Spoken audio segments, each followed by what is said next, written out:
So you said you went to Memphis. Is that where, I guess, was it then when you and Eddie Gilbert teamed as the Fabulous Ones? Was it pretty much shortly after that when you guys started doing the Fabulous Ones tag team? I'm going back. You got me now. You got me. But yeah, Eddie and myself, I think that was before they folded, though. I think I went back to Tennessee once, and we did the Fab thing, and then I come back to Georgia again, and then, that's when they, sold out the Crockett. Right. Now, you and Eddie tagged and you feuded. Nobody will ever forget the classic angle when Eddie was all bloody and he said, I'm sorry, and he came out and, and it was just a blood mess. What was Eddie Gilbert like? What was, since you did both, you wrestled him and you tagged with him. Well, and I rode up and down the roads with him too. Eddie, when I first started in the professional wrestling business, at the time, Eddie was going to the matches, taking pictures, He was in the thing, sending Bill Abner pictures and stuff. And that's how I first met Eddie and Doug, his brother Doug. And so I've known them for a long time. And, you go argue with your best buddies sometimes. Right. I'm sure y'all getting a fuss every night. Nah, not us. Everybody. That ain't there. You go argue sometime. And, Eddie was a class act. You got to quit drinking all the beer. Just get bored. But yeah, could you see Eddie later? Later on, I guess, in his career, he got into a lot of booking and a lot of the creative side of wrestling. Could you see it coming out then? Could you see back then that he had a good mind anyway? Yeah, Eddie always even when he was taking pictures for Bill Abner and stuff, he was always into he studied it and he lived it, Yeah. And Eddie had a real good mind. It was a sad loss losing. Yeah, absolutely. Where were you when you found out about that?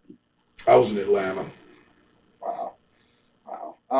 When you did in Memphis, when you did the feud with Lawler, I guess you were the first to turn on Lawler, and then everything kind of accumulated from that. Was that the first time you were a heel or a bad guy, in a major territory, or did you play that role, or were you that kind of a wrestler in any of the other territories that you were before that? Well, that was kind of a shoot angle too. Was it? Jerry Lawler the king, but there's another. Well, that ain't even no love-hate relationship. That's just a hate relationship. Really? Anyway, I didn't care for Lawler anyway, and he's a big fan favorite. So it didn't matter if people like me or not. You just wanted to get out there and beat him up. Yeah, I want to get some of him. So I guess you weren't worried at all about the term being that you came from Georgia, where you're like the top, you're the top good guy, everybody loved you, and then all of a sudden, now you were going to the opposite end of the spectrum. I guess you really didn't care since you just wanted a piece of Lawler, huh?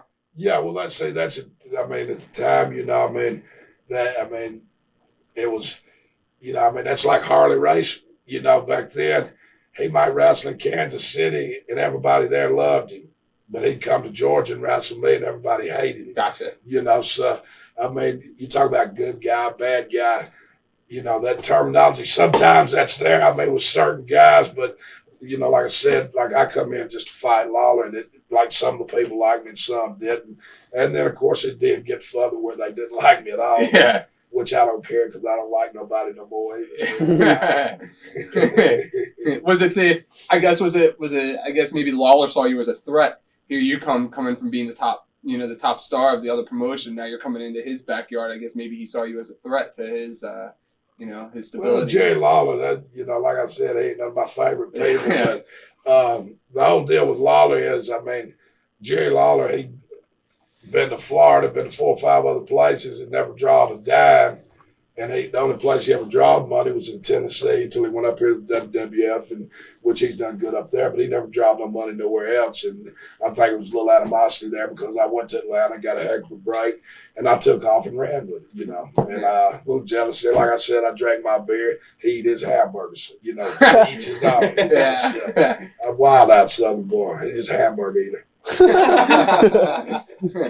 What was the dressing room like at the time? Because I guess over there everybody would have their cliques, especially since Lawler would be the man. Lawler probably had his clique, and Lawler's clique. Everybody, if Lawler doesn't like you, they don't like you, kind of thing. Was it that way or? Yeah, but I didn't hang out with other folks Lawler hung out with anyway. You drank your beer and just of course. we didn't have a clique. I had my brother cousins. We hung out and we did our own thing. We went chasing women. We went to bars. And, we did our business. Yeah. And was Dundee in, how can I say this? Was Dundee helpful to you when you came in, or was Dundee another one of those guys? Well, I wrestled.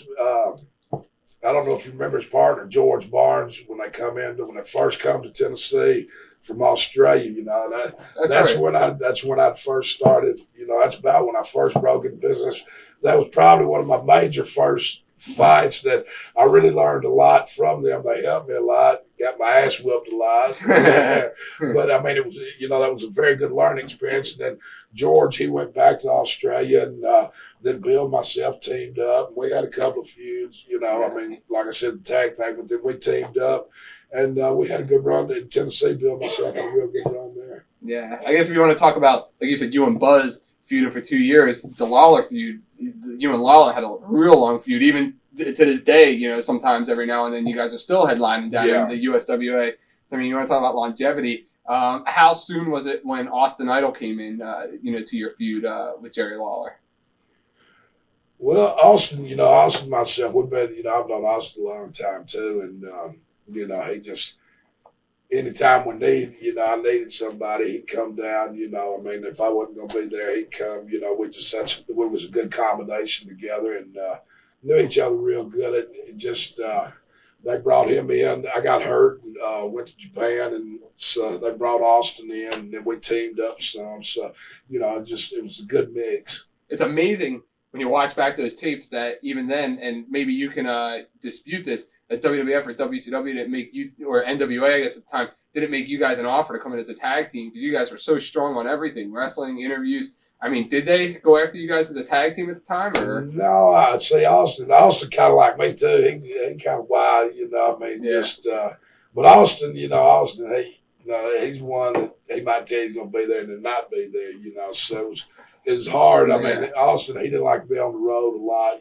so he worked for a little while, and then he'd take him some time off, So, when he got tired, I guess. Yeah, he just, I mean, like me, I love the road, so it's no problem for me. I enjoy it. Yeah. What were your first impressions of Paul Lee when you guys got stuck with Paul Lee? There was this other young kid coming in, and, It was funny. I mean, back then, he had a smart mouth. Not him. I had to say, shh, not yet, Paul, not yet.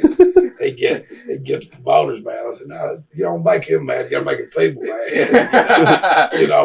But Paul, and there you go. There's a good example too, though. He's done real well. His company's opened the organization up, and they're kicking right now. To me, they've got the best show on TV. Absolutely.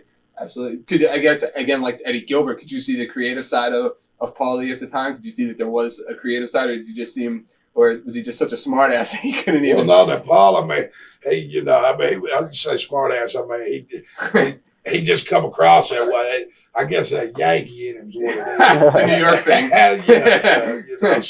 But I mean, he was always into it. And he's always watching and listening. I mean, and that's what it takes. I mean, he's got a good mind for the business. Watch thousands of exclusive shoot interviews right now on TitleMatchNetwork.com.